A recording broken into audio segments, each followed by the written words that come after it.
오늘 우리에게 주시는 하나님 말씀은 요한계시록 1장 9절로 20절 말씀입니다.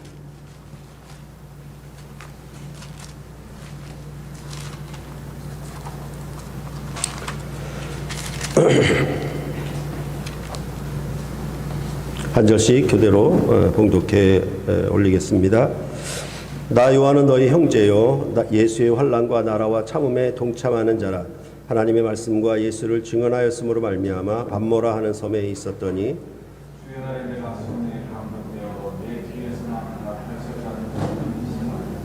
이르되 내가 보는 것을 두루마리에 써서 에베소, 서머나, 버가모, 두아디라, 사데, 빌라델비아, 라오디게아 등 7교회에 보내라 하시기로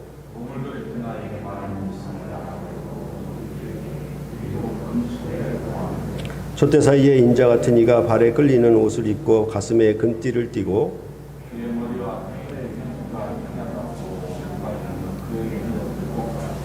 그의 발은 풀무불에 단련한 빛난 주석 같고 그의 음성은 많은 물소리와 같으며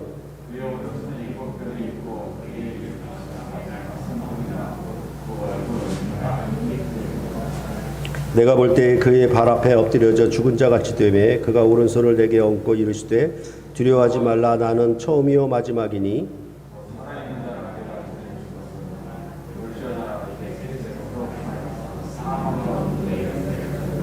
그러므로 내가 본 것과 지금 있는 일과 장차 될 일을 기록하라.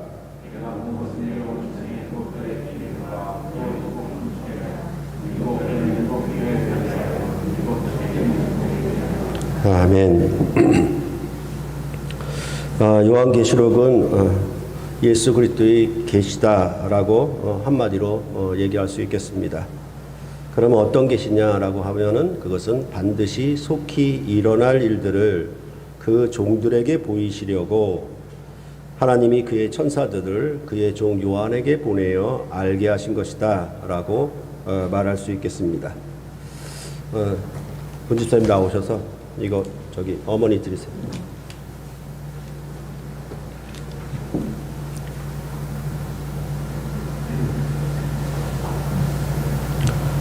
그러면 어떻게 그 종들에게 보내어 알게 하셨는가라고 할 때 그것을 1장 4절에 말하기를 요한은 아시아에 있는 7교회에 편지하노니 이렇게 말하므로 그 종들에게 알게 하셨다라고 말을 하고, 이 편지의 형식은 전투의 명령으로 전달하는 그런 서신의 형식을 갖고 있다라고 말씀을 드렸습니다.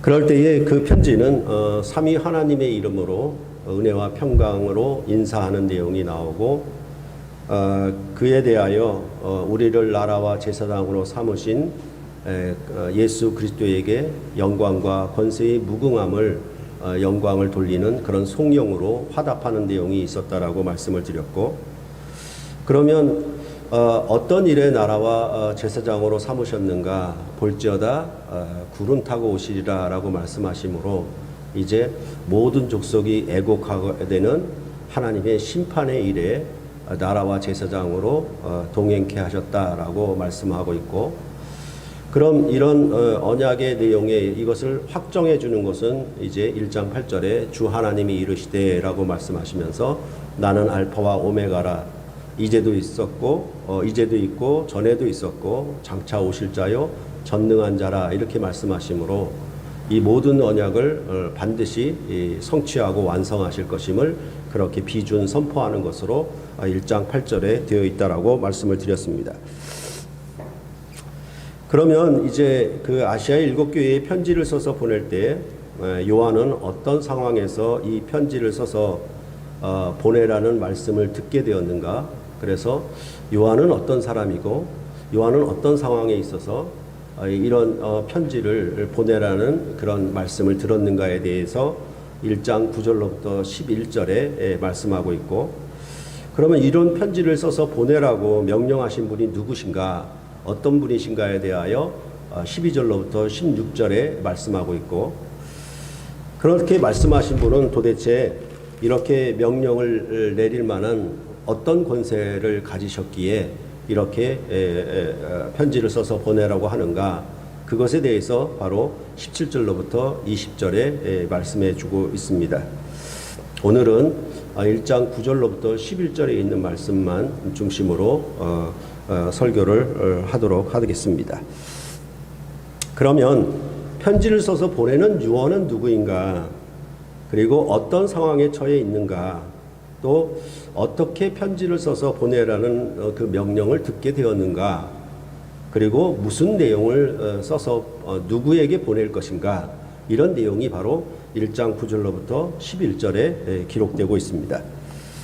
먼저 요한은 자기소개를 하였습니다. 9절에 보면은 나 요한은 너희 형제요 예수의 환난과 나라와 참음에 동참하는 자라, 이렇게 자기소개를 했습니다.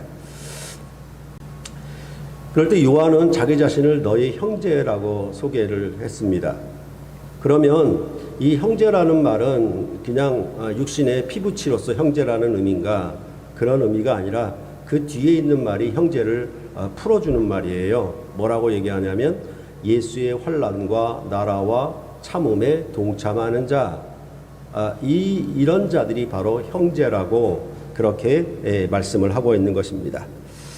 그럴 때에 여기 동참하는 자라고 하는 표현은 초대교회 신자들에게 아주 중요한 개념 중에 하나인 교제, 사귐, 그런 코이노니아의 뜻을 갖고 있는 거예요. 그러니까 동참한다 그러면 우리는 이거 동행인가라는 의미가 되겠지만은 원래의 뜻은 함께 교제한다, 함께 사귄다라는 뜻을 갖고 있는 단어입니다. 그러니까 여기 동참한다는 것은 그 함께 교제하고 사귀는 자를 형제라고 한다, 이렇게 이해를 하시면 되겠습니다. 제가 여러분께 성경에서 참여나 참예라는 표현을 구원론에서 매우 중요한 것으로 보아야 한다라고 여러 번 말씀을 드렸습니다. 그러니까 이런 단어도 사실은 우리가 예전에 구원론의 교리의 가르침에 있을 때는 이런 단어가 눈에 들어오질 않았는데, 만약에 언약에 동행한다, 언약에 참여한다라고 했을 때는 이 단어가 굉장히 크게 다가오죠. 그렇죠? 그러니까 그런 만큼 성경을 보는 관점이 어떻게 확실하게 서는가에 따라서 성경의 표현들이 확실하게 자기 안에 다가오게 되어 있어요. 그럴 때 우리가 얼마 전에 갈라디아서 6장 6절에서도 이 단어를 봤는데 뭐라고 했냐면 가르침을 받는 자는 말씀을 가르친 자와 모든 좋은 것을 함께 하라 그랬는데, 여기서 그냥 함께 하라 그러지만은 사실은 함께 나누라, 코이노니아 해라, 그런 뜻으로 이 단어가 쓰여졌다는 것을 여러분께 말씀드린 기억이 있습니다. 그러니까 이러한 말씀들은 빌립보서 4장 14절에도 보면은 너희가 내 괴로움에 함께 참여하였으니 잘하였도다, 이렇게 말씀하고 있어요. 그러니까 이런 모든 것들은 우리가 로마서에도 봤던 것처럼 복음의 사역에 동참하는 것, 그렇죠? 복음의 사역을 후원하는 것, 이 모든 것이 다 뭐냐면 참여죠. 그렇죠? 그렇게 이 성경은 매우 중요하게 이 표현을 사용하고 있습니다. 그래서 우리가 드리는 예배 예전 가운데서도 말씀 예전은 목사의 일방통역으로 선포로 되지만 성찬 예전은 모든 회중이 함께 참여하는 그런 예식이죠. 그러니까 우리가 가지는 예배 예전은 말씀만 듣고 마지막에 뭐 광고나 듣고 돌아가는 그런 예배가 아니라, 예배는 모든 회중이 참여하는 예배가 되어야 그게 올바른 예배라고 우리가 알 수 있게 되는 것입니다.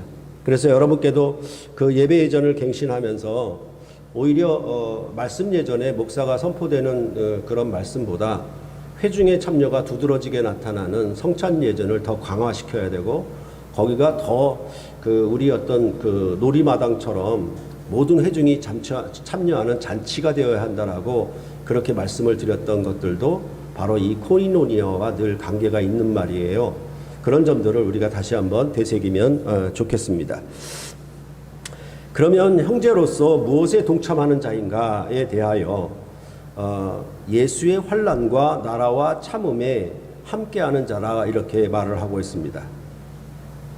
그래서 이것은 어떤 자가 그리스도 안에 있는 형제인가를 한마디로 요약했다라고, 누가 그리스도인의 형제인가, 다른 말로 하면 누가 그리스도인인가라고 얘기한다면 예수의 환난과 나라와 참음에 동참하는 자, 이게 그리스도인이다, 이렇게 풀어도 좋겠습니다. 그래서 이와 같은 말씀들은 성경 도처에, 특히 신약 성경에 굉장히 많이 나오고 있습니다. 베드로전서 4장 12절로부터 14절을 예를 들자면 이렇게 말하고 있습니다. 사랑하는 자들아, 너희를 연단하려고 오는 불시험을 이상한 일 당하는 것 같이 이상히 여기지 말고 오히려 너희가 그리스도의 고난에 참여하는 것으로 즐거워하라. 이는 그의 영광을 나타내실 때에 너희로 즐거워하고 기뻐하게 하려 함이라. 너희가 그리스도의 이름으로 치욕을 당하면 복이 있는 자로다. 영광의 영 곧 하나님의 영이 너희 위에 계심이라. 이런 것을 가리켜서 혹자는 예수의 환난과 나라와 참음에 동참한다라는 표현을 제자도다 이렇게 얘기도 합니다. 근데 우리는 이 제자도라고 하면은 평범한 그리스도인 위에 뭔가 더 성숙하거나 높은 신앙 단계에 있는 사람들을 가리켜 제자도를 들을 만한 사람으로 이해하는 경우가 많이 있어요. 그래서 일반적인 세례를 받은 교인보다 성령을 체험한 성령 세례를 받은 교인을 더 우월하게 치는 것처럼 마치 제자도 그러면은 이건 보통 그리스도인이 행하는 게 아니라 제자라고 일컫는 사람들이 행하는 가르침, 이 정도로 이해하는 경우가 굉장히 많다라는 것입니다. 그래서 마치 이제 교회 안에서 뭐 제자 훈련을 한다 그러면은 이거는 보통 신앙생활을 한 것보다 더 성숙하고 더 높은 신앙 단계에 나아가는 것처럼 그렇게 받아들여지는 경우가 너무나 많아요. 그런데 이 제자도는 사도와 같은 반열에 제자들이 되어야만 지키는 그런 더 높은 수준의 가르침을 의미하지 않습니다. 이것은 누구나 그리스도인이면 다 행해야 될 가르침이다 라고 우리가 이해를 해야 하는 것입니다. 그래서 저는 이것을 따로 제자도라고 부르지 말고 새 언약의 가르침이라고 부르자 이렇게 마가복음을 강론하면서 말씀을 드렸던 기억이 있습니다. 그래서 이것은 그리스도인이면 누구든지 반드시 지켜야 할 구원의 명제다 이렇게라고도 표현을 했었습니다. 그리스도인이라면 누구나 예수님의 고난과 죽으심과 부활하심의 이 가르침을 따라야 할 것입니다. 어떻게 따르는가에 대하여 마가복음 8장 34절로부터 38절에 이렇게 말했습니다. 여기서도 제자들에게만 말씀하신 것이 아니라 무리와 제자들 그리고 누구든지에게 말씀하신 것임을 우리는 본문을 정확하게 볼 필요가 있습니다. 그래서 무리와 제자들을 불러 이르시되 누구든지 나를 따라오려거든 자기를 부인하고 자기 십자가를 지고 나를 따를 것이니라. 누구든지 자기 목숨을 구원하고자 하면 잃을 것이요 누구든지 나와 복음을 위하여 자기 목숨을 잃으면 구원하리라. 사람이 만일 온 천하를 얻고도 자기 목숨을 잃으면 무엇이 유익하리요? 사람이 무엇을 주고 자기 목숨과 바꾸겠느냐?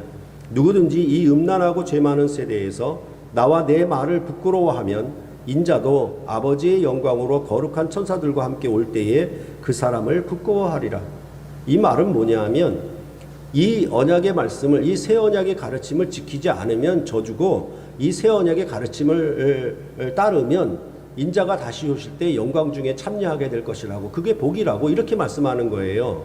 그러니까 이것은 여러분께 말씀드렸다시피 출애굽기 19장에 4절로부터 6절에 있었던 제사장 나라의 언약을 말씀하시는 그런 구조적인 형태랑 같다라고 여러분들에게 말씀드렸습니다. 그러니까 이것이 바로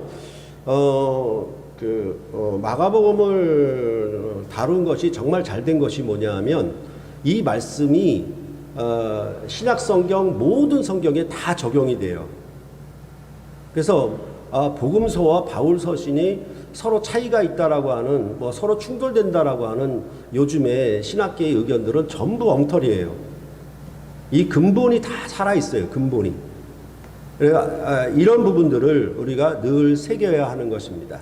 그렇기 때문에 이 마가복음의 이 말씀을 우리가 기본 구원 명제로 생기면은 요한계시록의 이 말씀도 이 말씀과 병행하는 같은 말씀이다라는 것을 여러분들이 충분히 이해하고 해석을 했으면 좋겠습니다.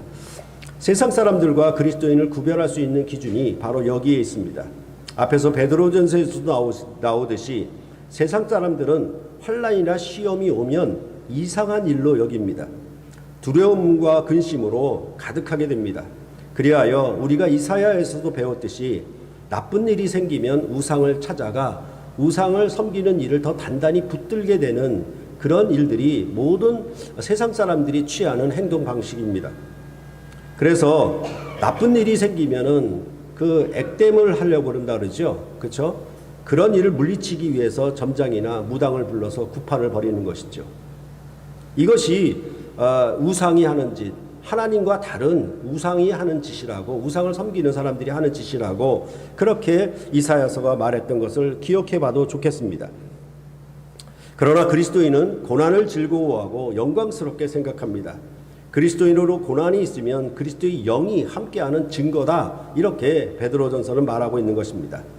그리스도인이 그리스도의 영이 없으면 그리스도의 사람이 아니라고 로마서 8장 9절에서도 말을 했습니다. 새 언약에 참여하는 자가 곧 그리스도인이여 형제인 것입니다. 사도들은 그리스도의 이름을 위하여 능력받는 일에 합당한 자로 여기심을 기뻐했다라고 사도행전 5장 41절에서도 말해주고 있습니다.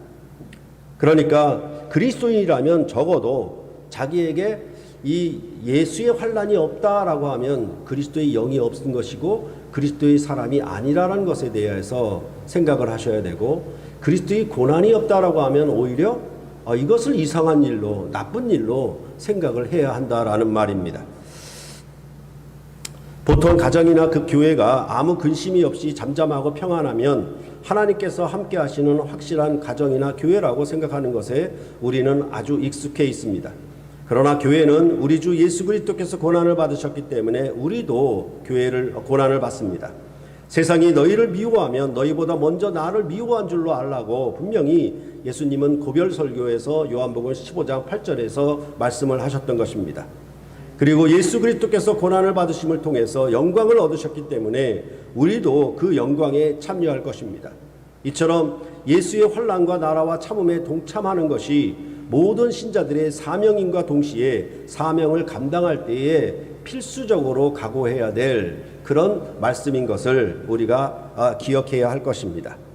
이런 것들은 전부 왜 이렇게 예수의 환난, 이 고난이 발생하는가라고 하면은 여러분이 추구하는 나라와 세상 사람들이 추구하는 나라가 다르기 때문에 이런 고난은 필수적으로 따라오게 되어 있습니다. 만약 나나 가정이나 교회가 세상이 추구하는 것과 같은 방향으로 같은 성질의 것을 즐거워한다면 세상이 여러분들을 고난으로 아니면 박해할 필요가 전혀 없겠지요. 미워함을 당할 것이 없겠죠. 그러니까 같은 색깔이니까 세상도 우리에 대해 교회에 대해서 뭐라 하지 않고 그리스도인에 대해서 뭐라 하지 않는 거예요. 왜냐하면 그리스도의 고난이 없기 때문에. 그래서 그리스도의 고난이 있으면 그리스도의 영이 있는 것이고 그리스도의 영이 있으면 그리스도의 사람이라, 이렇게 성경은 말씀을 하고 있는 것입니다. 그런데 이제 여기서 우리가 보다 더 자세하게 살펴야 할 것은 뭐냐 하면 예수의 나라 앞뒤에 환난과 참음이 이렇게 좌우에 나오는 거예요. 나라가 가운데 있고 환난과 참음이 이게 양옆에 나온다는 것입니다. 그러니까 예수의 나라에는 좌청룡 우베코처럼 좌우로 환난과 참음이 나오는 셈입니다. 예수님의 통치를 받는 그 나라 백성에게는 이처럼 좌청룡 우베코처럼 환난과 참음이 아주 필수적인 것으로 그렇게 말을 하고 있는 것입니다. 이처럼 예수님의 나라, 즉 그 나라라고 하는 표현은 다스림이라고 하는 표현이고 통치라고 하는 표현이거든요. 그런데 그 표현 속에 뭐가 나오냐면 이 예수의 통치를 받는 나라 백성에게는 뭐가 따라온다? 좌청룡 환난, 우베코 참음, 이게 반드시 양옆에 딱 걸쳐져 있다라고 보시면 되겠습니다. 그런데 이 그 환난과 나라와 참음, 이 세 가지 단어가 실상은 각기 하나하나의 단어로 묶인 것이 아니라 맨 앞에 정관사가 있고 환난과 나라와 참음이 묶여져 있는 거예요. 그러니까 이것은 뭐냐면 세 단어인데 사실은 하나예요. 환난과 나라와 참음, 이것이 세 단어로 한 묶음이 되는 표현인 것입니다. 그게 그 성경에 나와 있는 그런 표현입니다. 그러니까 이것은 이 셋 중에 어느 것을 하나를 선택해야 되고 어느 것을 선택하지 않는 그것이 아니라 모두가 다 하나라는 의미로 여러분들이 받아들이셔야 합니다. 그러할 때 환난이라고 하는 것은 재림 이전 현재의 삶에서 예수 그리스도의 통치를 받는 자들이 그분의 남은 고난에 동참하는 것입니다. 그래서 골로새서 1장 24절도 나는 이제 너희를 위하여 받는 괴로움을 기뻐하고 그리스도의 남은 고난을 그의 몸된 교회를 위하여 내 육체에 채우노라 이렇게 말씀했습니다. 그러니까 민주주의 나라라고 하는 것도 왕과 백성이 모두 민주적인 나라를 세우는 일에 함께 동참해야 되는 것이죠. 왕만 하고 백성은 따로 하고 그것이 아니라 왕과 백성이 민주주의 이 헌법을 모두 지켜서 함께 해야 되는 것이죠. 그래야 민주주의 나라를 세우는 것처럼 이 예수 그리스도의 교회도 예수 그리스도의 고난에 동참해서 그의 남은 고난을 완성시키는 일, 그것이 교회가 하는 일이다라고 그렇게 바울은 말을 해 주었던 것입니다. 그렇기 때문에 앞서 마가복음에서 말씀드렸던 것처럼 자기를 부인하고 자기 십자가를 지고 예수님을 따라가는 것, 이 자체가 동참이라고 할 수가 있겠죠. 그렇게 여기서 말을 하고, 그렇게 자기를 부인하고 자기 십자가를 지고 예수님을 따라가는 자를 가리켜 그리스도 안에 있는 형제들이다라고 말을 할 수가 있다라는 것입니다. 그래서 사도행전 14장 22절에도 바울이 이렇게 말을 했습니다. 많은 고난을 겪어야 하나님 나라에 들어갈 수 있다, 이렇게 말씀을 한 것입니다. 그러면 이 환난이 앞에 그리고 참음이 뒤에 오는 까닭은 무엇입니까? 이에 대해서 권성수 교수는 이 구절에 대한 주석에서 이렇게 말을 했습니다. 참음은 환난을 왕적 위엄으로 바꾸는 영적인 연금술, 현세 천국의 환난에 동참하는 자들을 미래 천국의 시민들로 바꾸어주는 연금술이다라고 했습니다. 말이 참 화려하고 좋지요. 그러니까 이 의미를 잘 알고 하는 말이에요. 이 권성수 교수가. 하여튼 멋진 표현이라서 여러분에게 소개를 하는데, 이것을 그냥 성경에 있는 표현으로 가져와서 얘기를 한다면 야고보서의 표현으로 대신해 보겠습니다. 1장 2절로부터 4절에 보면 이렇게 말합니다. 내 형제들아, 너희가 여러 가지 시험을 당하거든 온전히 기쁘게 여기라. 이는 너희 믿음의 시련이 인내를 만들어내는 줄 너희가 알미라. 인내를 온전히 이루라. 이는 너희로 온전하고 구비하여 조금도 부족함이 없게 하려 함이라. 그러니까 시험을 기쁘게 여기는 이유는 그 시험이 인내를 만들어내고 그 인내가 온전함을 이루기 때문이에요. 이것을 권성수 교수는 연금술이다, 이렇게 표현을 한 것이죠. 그러니까 시험은 있고 시험을 통해서 인내함으로 온전함에 이르는 거예요. 그렇기 때문에 시험을 당하거든 기쁘게 여기라, 이렇게 야고보서는 첫 서두부터 이렇게 말을 하고 있는 것입니다. 아울러 마지막 부분에서도 야고보서는 5장 10절에 형제들아, 주의 이름으로 말한 선지자들을 고난과 오래 참음의 본으로 삼으라 라고 말씀하고 있습니다. 이들을 본 삼아서 너희도 오래 참음, 그 길을 걸으라, 동참해라, 이렇게 말을 하고 있는 것입니다. 이는 요한계시록도 역시 마찬가지로 말하고 있습니다. 14장 12절에 보면은 성도들의 인내가 여기 있나니 그들은 하나님의 계명과 예수에 대한 믿음을 지키는 자니라. 그러므로 성도들은 환난을 당하여도 참음으로 이겨내므로 새 예루살렘의 성에 들어가는 자들이라고 그렇게 요한계시록은 말해주고 있는 것입니다. 그러면 요한은 예수의 나라에 동참하는 형제였기 때문에 지금 현재 9절 하반절에 말씀하는 것처럼 그 현재의 상황은 하나님의 말씀과 예수를 증언하였으므로 말미암아 반모라 하는 섬에 있었더니라고 말해주고 있습니다. 그러니까 그가 예수의 환난과 나라와 참음에 동참함으로 말미암아 지금 어떤 현재의 상태가 되었는가에 대해서 말을 하고 있는 것이죠. 그럴 때 오늘 주보 맨 앞에 이제 그 지도를 올려놨는데, 반모섬은 아시아의 7교회에 터키에서 좀 그 앞에 있는 섬 중에 하나죠. 그렇죠? 그럴 때 이 요한은 지금 반모라고 하는 섬에 유배를 가 있는, 귀양을 가 있는 것으로 이해를 하는 것이 비교적 적당할 것입니다. 그래서 거기 귀양을 가 있는 상태에서 이제 10절이 말씀하는 것처럼 주의 날에 내가 성령에 감동되어 내 뒤에서 나는 나팔소리 같은 큰 음성을 들으리라고 말을 하고 있는 것입니다. 이런 요한이 처한 상황에 대해서 창세기에서 야곱이 형 에서가 그를 죽이려고 하자 도망을 가는 도중에 베델에서 하나님을 만난 것, 그런 상황과 출애굽기에서 모세가 애굽에서 자기 동포를 괴롭히는 자를 보고 애굽 사람을 죽였잖아요. 그래서 미디안 광야로 지금 망명가 있죠. 쫓겨가 있는 것이죠.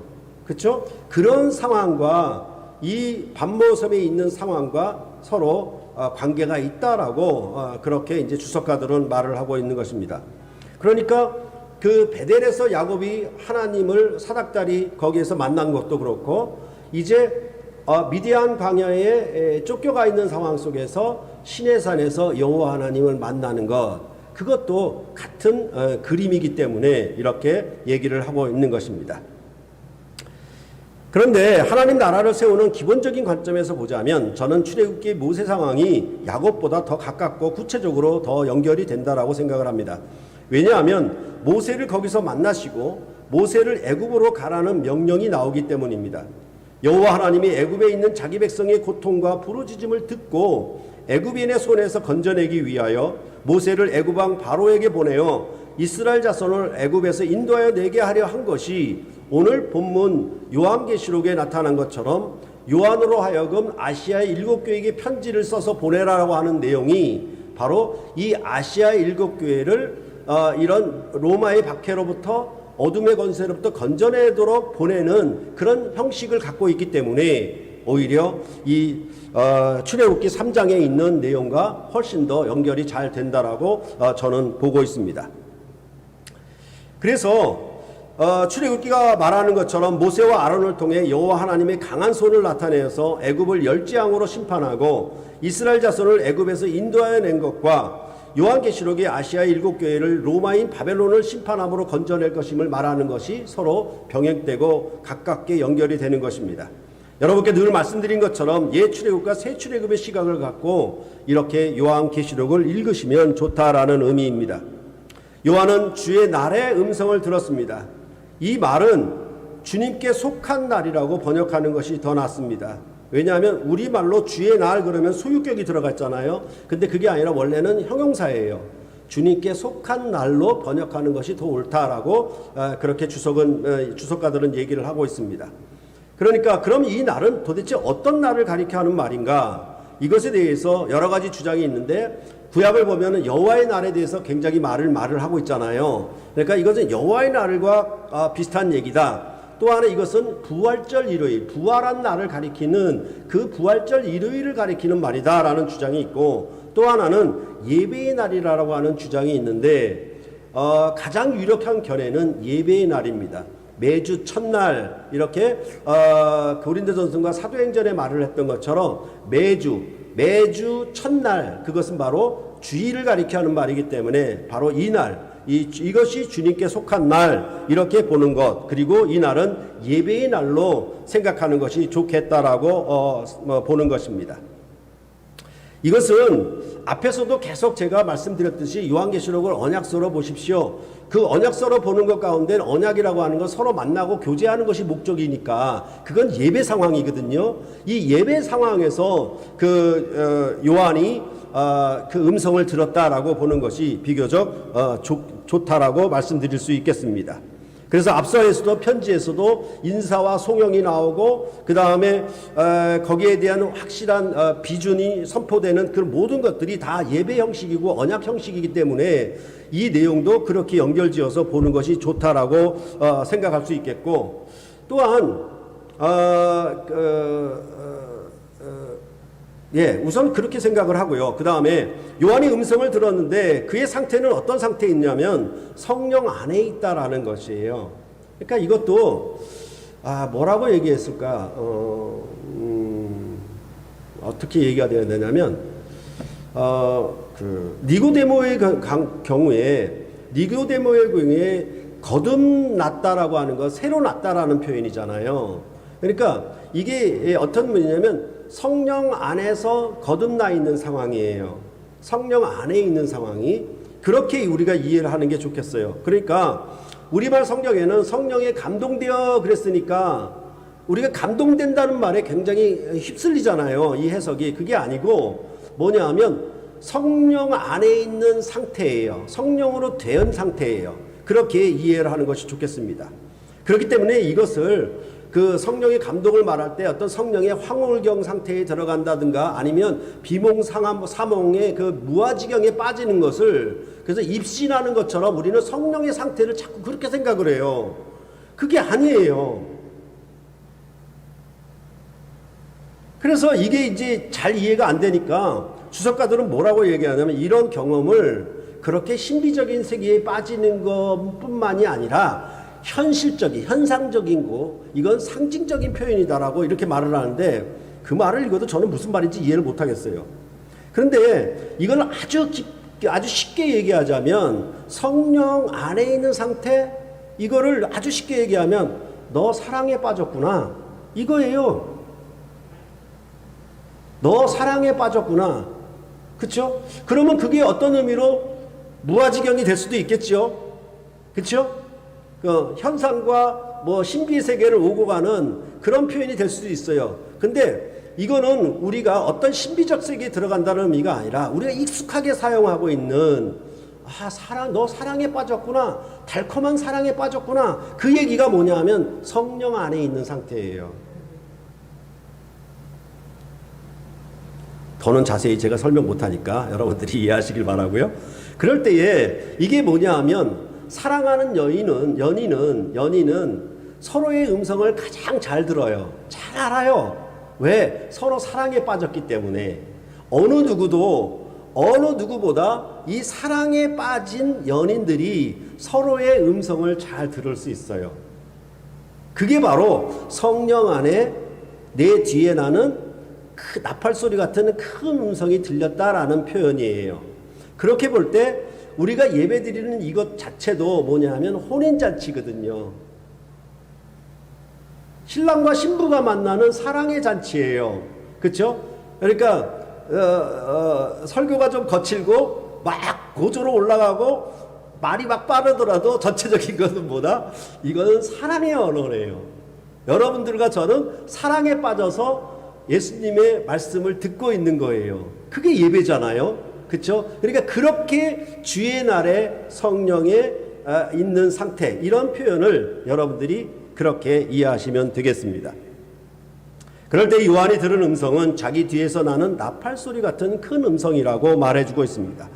그래서 요한은 몸을 돌이켜 그 음성을 알아보려고 했고 그 음성은 7 촛대 사이에 인자 같은 이에게서 나오는 음성이었다라고 이제 뒤에서 말을 해주고 있습니다. 근데 이제 이 나팔소리 같은 음성이라고 하니까 이 나팔을 구약에서 어떤 의미로 사용됐냐면 3가지 대표적인 의미가 있는데, 하나는 전쟁에 나갈 때 나팔을 불면서 시작하죠. 그죠? 그러니까 민수기에서도 이제 행진을 시작할 때 나팔을 불면서 이제 진군을 하죠. 또 하나 뭐냐면 이 나팔 소리는 여호와가 시내산에 강림할 때 나팔 소리가 나오고 점점 커져가거든요. 그러니까 왕이 이 즉위식이나 왕이 나타날 때 이 나팔을 불어요. 그렇죠?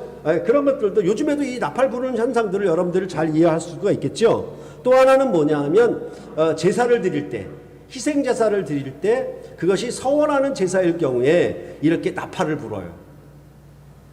근데 여기 그 음성이 뭐라고 얘기하냐면 내가 보는 것을 두루마리에 써서 보내라라는 음성이었어요. 그러면 이것을 가리켜서 뭐라고 얘기하냐면 이것은 출애굽기 19장에서 여호와 하나님이 모세에게 계시할 때 들었던 음성과 연결시키는 것이 더 낫다라고 보는 견해도 있어요. 그러니까 요한계시록 주석도요. 그래서 이제 지난주에도 거금을 들여서 내가 요한계시록 주석을 2권을 샀는데 이제 한 권이 한 5만 원이 넘어가요. 그러니까 그레고리 빌이 썼는데 이 주석이 참 좋아요. 왜냐하면 이 요한계시록을 풀 때에도 구약 본문을 자꾸 가져와요. 그러니까 요즘 주석이 굉장히 이제 발전했죠. 그 외의 주석은 그냥 신약 본문만 가지고 막 다루기 때문에 잘 몰라요. 그러니까 이런 부분들이 참 좋은 거죠. 어찌했든 여기 나팔 소리 같은 것은 출애굽기 19장과 연결된다. 이건 좋은 시도라고 접근이라고 우리가 볼 수 있는 것입니다. 그럴 때에 출애굽기 19장에서 모세와 이스라엘은 하나님의 큰 음성은 아니었어요. 나팔 소리를 들은 거예요. 나팔 소리 같은 큰 음성이 아니고요. 나팔을 부는 걸 들은 거예요. 아시겠죠? 다르죠? 조금 다르죠? 그리고 나팔 소리는 점점 커졌다라고 했습니다. 그렇게 볼 때 출애굽기 19장은 애굽으로부터 나와서 시내산에서 여호와 하나님의 음성을 모세와 이스라엘 백성이 모두 함께 들었었어요. 그러니까 지금 요한이 내 뒤에 나는 큰 음성을, 나팔 소리 같은 음성을 듣는 게 아니고 시내산에 강림하신 하나님이 이스라엘 백성 전체에게 말씀하신 때의 나팔 소리가 들린 거예요. 그게 십계명이었잖아요. 그죠? 그러니까 그렇게 얘기하는 것과 조금 상황이 다르다라는 것입니다. 그렇기 때문에 저는 이 나팔 때문에 굳이 출애굽기 19장과 연결시키는 것은 무리라고 생각을 하고, 오히려 앞에 말씀드렸던 것처럼 출애굽기 3장에서 모세가 떨기나무 불꽃 가운데 여호와 하나님을 처음 만나는 장면과 더 관계가 있다라고 보는 것입니다. 왜냐하면 거기서 여호와 하나님이 불꽃 가운데 나타나셔서 뭐라고 그러냐면, 나는 네 조상의 하나님이니 아브라함의 하나님, 이삭의 하나님, 야곱의 하나님이라고 하셨고, 모세가 하나님 배웠기를 두려워하고 얼굴을 가리웠습니다. 그리고 요한에게 내가 보는 것을 두루마리에 써서 보내라고 했는데, 이것도 여호와 하나님이 모세에게 이른 말씀과 같아요. 그 뒤에 뭐라고 그러냐면 출애굽기 3장 16절에 너는 가서 이스라엘의 장로들을 모으고 그들에게 이르기를 여호와 너희 조상의 하나님 곧 아브라함의 하나님 이삭과 야곱의 하나님이 내게 나타나 내게 이르시되 내가 너희를 돌보아 애굽에서 당한 일을 확실히 보았노라 라고 얘기를 하고 있는 거예요. 그러니까 지금 여호와 하나님이 애굽에서 이스라엘 백성이 당하는 박해와 학대를 보고서 이제 모세로 하라고 애굽으로 가라고 얘기하는 장면이에요, 이게. 그렇죠? 그러니까 이런 내용이 지금 내가 본 것을 두루마리에 써서 보내라, 아시아 7교회에 보내라라는 상황과 일치한다라는 것입니다. 그렇기 때문에 저는 오히려 출애굽기 3장과 연결시켜 보는 것이 더 낫다라고 생각을 하고, 두루마리에 써서라고 하는 것은, 두루마리는 지금 같으면 책이거든요. 그렇죠? 책이니까 책에 써서 보내라는 거예요. 책에 써내 보내라는, 책에 썼다라고 하는 것은 기록했다는 얘기인데, 이것은 그냥 낙서를 썼다는 얘기가 아니라 언약을 기록했다는 얘기예요. 그렇죠? 언약서를 얘기를 하고 있는 것입니다. 그러니까 이게 보내는 것이 언약서를 보내는 거예요. 그럴 때에 모세를 이스라엘 자손에게 보낸 하나님도 아브라함의 하나님, 이삭의 하나님, 야곱의 하나님인데, 아브라함과 이삭과 야곱의 때에는 전능한 하나님으로 자신을 나타내지 아니했다라고 얘기를 해요. 그런데 이제 모세에게 계시할 때는 뭐라고 얘기하냐면, 나는 이제 너희에게 전능한 하나님으로 나타난다라고 얘기를 하는 거예요. 그러면서 무슨 얘기를 하냐면, 아브라함과 이삭과 야곱에게 하신 언약을 내가 기억했다. 내가 그것을 기억하고 이 이스라엘 자손의 부르짖음을 듣고 아브라함의 하신 언약을 기억하여서 이제 나는 너희에게 전능한 하나님으로 나타낸다라고 하는 것은 무엇입니까? 아브라함에게 하신 언약을 이루시겠다는 뜻이 담겨져 있는 거예요. 그러니까 지금 모세에게 이스라엘 백성에게 애굽에 있는 이스라엘 백성에 보내라고 하는 것은, 가라고 하는 의미들은 뭐냐면, 내가 보았는데 이스라엘 백성이 학대를 당하고 있어요. 학대를 당하고 있는데 여호와 하나님 무엇을 기억했냐면 아브라함에게 하신 약속을 기억한 거예요. 4대 만에 돌아오리라. 창세기 15장에 하신 약속을 기억하사 이 언약을 이룰 것이니까 이제 전능한 하나님으로 나는 너희에게 나를 나타낸다. 모세에게 그렇게 말씀하시는 거예요.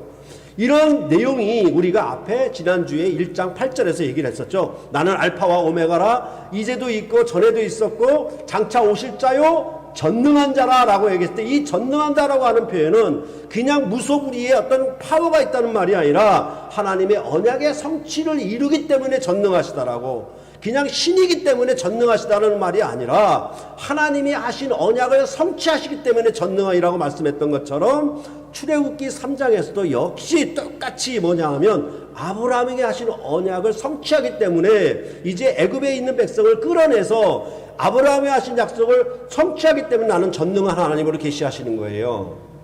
그것이 바로 이런 형태를 갖고 있기 때문에 훨씬 더 4장과 연결되는 것이 좋다라고 말씀드릴 수 있겠습니다.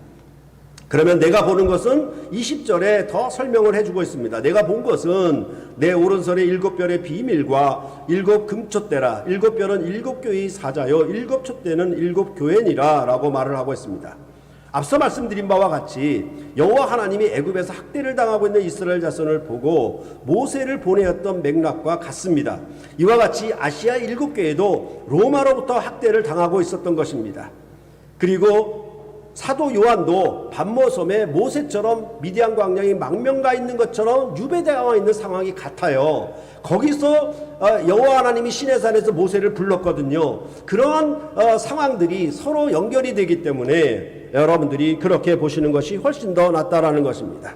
그럴 때 옛 출애굽은 이제 모세를 보낸 것은 애굽의 권세와 핍박으로부터 건져냄이었지만은 이제 새 출애굽은 요한계시록에서 말하는 것은 흑암의 권세 아래 죄와 사망의 종노수로 고통을 받고 있는 자들을 건져내는 것이라고 그렇게 차별화시키면은 이제 예수 그리스도의 구원이 무엇인지에 대하여 여러분들이 확실히 더 증거할 수가 있고 예수 그리스도의 구원에 대해서 훨씬 더 크게 영광스럽게 여러분들이 받아들일 수가 있는 것입니다. 그럴 때 이 요한계시록에 나타난 7교회는 단순히 7교회의 교회를 말하는 것이 아니고 그 소아시아에 있었던 지금으로 말하면 터키에 있는 그 지명에 있는 7교회만을 가리키는 것이 아니라 7이라는 숫자를 나타내듯이 이것은 완전수이기 때문에 이제 예수 그리스도의 교회를 통칭하는 의미로 7교회이기 때문에 이 7교회에 있어서 보내라고 하는 것은 우리 새물결교회도 여기에 포함되는 의미로 여러분들이 읽어주는 것이 좋다라는 것입니다. 그럴 때 예수 그리스도의 나라에 속한 교회라면 환난과 고난은 선택이 아닌 필수입니다. 그 환난은 참음을 통하여 온전함을 이루게 될 것입니다. 이 시험을 당할 때 위로부터 오는 지혜, 곧 하나님께서 성령으로 주시는 지혜를 야고보서는 이렇게 알려주고 있는 것입니다. 그 지혜는 바로 길이 참음이다 라고 말을 하면서, 그러니까 야고보서 5장 7절과 8절에 그러므로 형제들아 주께서 강림하시기까지 길이 참으라. 보라, 농부가 땅에서 나는 귀한 열매를 바라고 길이 참아 이른 비와 늦은 비를 기다리나니 너희도 길이 참고 마음을 굳건하게 하라. 주의 강림이 가까우니라. 이런 표현들은 전부 뭡니까? 때가 가까움이라, 이렇게 요한계시록이 말했던 것처럼 주의 강림이 가깝고 이제 예수 그리스도의 초림과 재림 사이에 사는 아시아의 7교회처럼 교회가 무엇을 해야 되느냐? 환난을 당하고 참는 것, 이것은 필수다. 그럴 때 환난을 당할 때 어떻게 했느냐? 길이 참으라. 이것이 바로 이 시대를 사는 예수 그리스도의 몸된 교회가 사는 참다운 지혜, 위로부터 하늘로부터 오는 지혜다라고 얘기를 하고 있는 것입니다. 이것을 야고보서는 서두에서 1장에서 썼고 마지막 5장에서 이 인내에 대해서 얘기를 하고 있는 거예요. 그러므로 말미암아 이 인내가 어떻게 된다? 너희를 온전케 한다. 너희의 구원을 온전히 이룬다라고 그렇게 성경은 누누이 얘기를 하고 있다라는 것입니다. 그래서 앞서 말씀드렸던 것처럼 인내가 황금을 만드는 연금술이에요. 그것은 어떤 연금술이냐라고 하면은 이거는 영광을 이루게 하는 연금술이에요. 그래서 온전함을 이루는 비법이라고 말씀을 하고 있는 것입니다. 말세가 가까우면 가까울수록 사람들은 인내를 가지지 못해요. 조금도 참지를 못해요. 조금도 견뎌내지를 못해요. 그러니까 여러분들이 잠시만 생각을 해봐도 여러분 10년 전에 살았던 사람들하고 이제 10년 후에 살아가는 사람들하고 여러분들 비교를 해보세요. 그렇죠? 그 당시에 30대, 지금의 30대 이렇게 비교를 해보세요. 어느 누가 잘 참는가? 이게 말세가 진행되면 진행될수록 길이 참음이 없어요.